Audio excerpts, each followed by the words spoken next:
Welcome to perfectly delicious. ಇವತ್ತು ನಾವು ಮಾಡ್ತಿರೋ ಅಡುಗೆ ಮೈದಾ ಬಿಸ್ಕೆಟ್ಸ್. ಇದಕ್ಕೆ ಬೇಕಾಗಿರೋ ಸಾಮಗ್ರಿಗಳು, ಬನ್ನಿ ಇದನ್ನು ಹೇಗೆ ಮಾಡೋದು ಅಂತ ನೋಡೋಣ. ಒಂದು ದೊಡ್ಡ ಬಟ್ಲಿಗೆ 1 ಕಪ್ಪಷ್ಟು ಮೈದಾ ಹಿಟ್ಟು ಹಾಕ್ಕೊತಾ ಇದ್ದೀನಿ.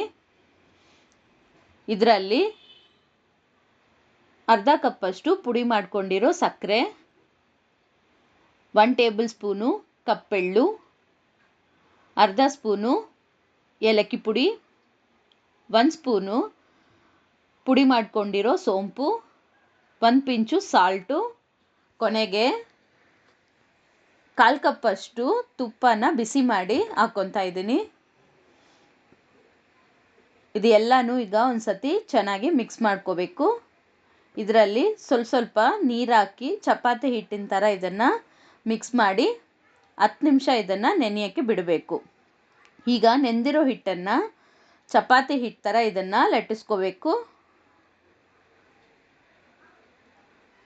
ತುಂಬ ಸಣ್ಣಕ್ಕೆ ಇದನ್ನು ಲಟ್ಟಿಸ್ಕೋಬಾರ್ದು, 1/4 ಇಂಚಷ್ಟು ದಪ್ಪ ಇರಬೇಕು. ಈಗ ಇದನ್ನು ನಮಗೆ ಬೇಕಾಗಿರೋ ಸೈಜು ಶೇಪಲ್ಲಿ ಕಟ್ ಮಾಡ್ಕೊಳ್ಳೋಣ. ನಾನಿವತ್ತಿಲ್ಲಿ ಕಾಜು ಕಟ್ಲಿ ಶೇಪಲ್ಲಿ ಇದನ್ನು ಕಟ್ ಮಾಡ್ತಾ ಇದ್ದೀನಿ. ಈಗ ಕಟ್ ಮಾಡ್ಕೊಂಡಿರೋದನ್ನು ಒಂದೊಂದಾಗಿ ತೆಗೆದು ಒಂದು ಪ್ಲೇಟಲ್ಲಿ ಜೋಡಿಸ್ತಾ ಇದ್ದೀನಿ. ಈಗ ಸ್ಟವ್ ಆನ್ ಮಾಡಿ ಒಂದು ಬಾಣಲಿ ಇಟ್ಟು ಎಣ್ಣೆ ಹಾಕಿ ಬಿಸಿ ಮಾಡ್ಕೋಬೇಕು.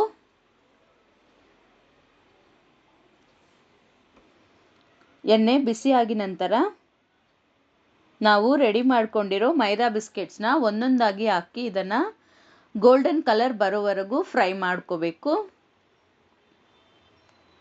ಎಣ್ಣೆ ಮೀಡಿಯಂ ಹೀಟಲ್ಲೇ ಇರಬೇಕು. ನೋಡಿದ್ದೀರಾ, ನಮ್ಮ ರುಚಿಯಾದ ಮೈದಾ ಬಿಸ್ಕೆಟ್ಸ್ ರೆಡಿಯಾಗಿದೆ. ಇದನ್ನು ನೀವು ಮನೆಯಲ್ಲಿ ಒಂದು ಸತಿ ಟ್ರೈ ಮಾಡಿ ಹೇಗೆ ಬಂದಿದೆ ಅಂತ ನನಗೆ ಕಮೆಂಟಲ್ಲಿ ಹೇಳಿ.